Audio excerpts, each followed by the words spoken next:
శివుడు అగ్నిస్తంభరూపంలో ప్రవేశించడం, దేవతల ప్రార్థనలకు స్పందించి పరమేశ్వరుడు అనంతమైన తేజోవంతమైన అగ్నిస్తంభం శివలింగోద్భవ రూపంలో ఆది అంతం లేనివాడిగా వ్యక్తమయ్యాడు.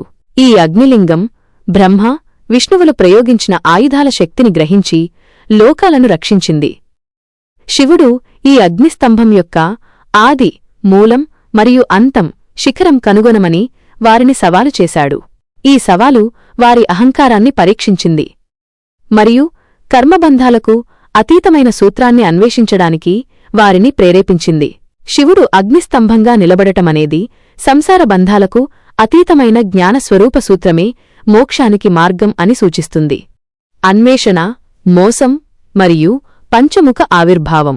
శివుని సవాలును స్వీకరించి నారాయణుడు ఆ స్తంభం యొక్క మూలాన్ని కనుగొనడానికి వరాహరూపంలో వెళ్లగా, బ్రహ్మ దాని శిఖరాన్ని కనుగొనడానికి హంసరూపంలో పైకి ఎగిరాడు. తీవ్రంగా అన్వేషించినప్పటికీ వారిద్దరూ ఆ స్తంభం యొక్క ఆదినిగాని అంతాన్నిగాని కనుగొనలేకపోయారు. తమ అన్వేషణ విఫలమైందని గ్రహించిన నారాయణుడు తిరిగి వచ్చి తన ఓటమిని నిజాయితీగా అంగీకరించాడు. అయితే బ్రహ్మ స్తంభం పైభాగాన్ని చూడనప్పటికీ స్తంభం నుండి కిందపడుతున్న కేతకీ పుష్పం, మొగలి పువ్వును ఉపయోగించి తప్పుడు సాక్ష్యమిచ్చాడు. తాను స్తంభం పైభాగాన్ని చూశానని బ్రహ్మ ప్రకటించాడు. బ్రహ్మ అబద్ధం చెప్పగానే పరమేశ్వరుడు ఆ అగ్నిస్తంభం నుండి అత్యంత భయంకరమైన మరియు రాజసమైన రూపంలో ఉద్భవించాడు. పురాణాల ప్రకారం ఈ రూపానికి 5 ముఖాలు, 10 చేతులు ఉండి తెల్లని కాంతితో ప్రకాశించింది. ఇది శివుని మొదటి రూపంగా పంచముఖ పరమేశ్వర రూపం పరిగణించబడుతుంది.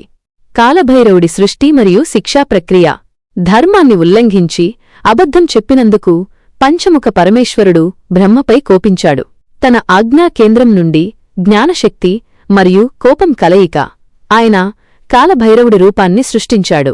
కాలభైరవుడు అబద్ధం పలికినా బ్రహ్మ యొక్క 5వ శిరస్సును ఖండించాడు. ఫలితంగా బ్రహ్మ అప్పటినుండి 4 ముఖాలతోనే ఉన్నాడు.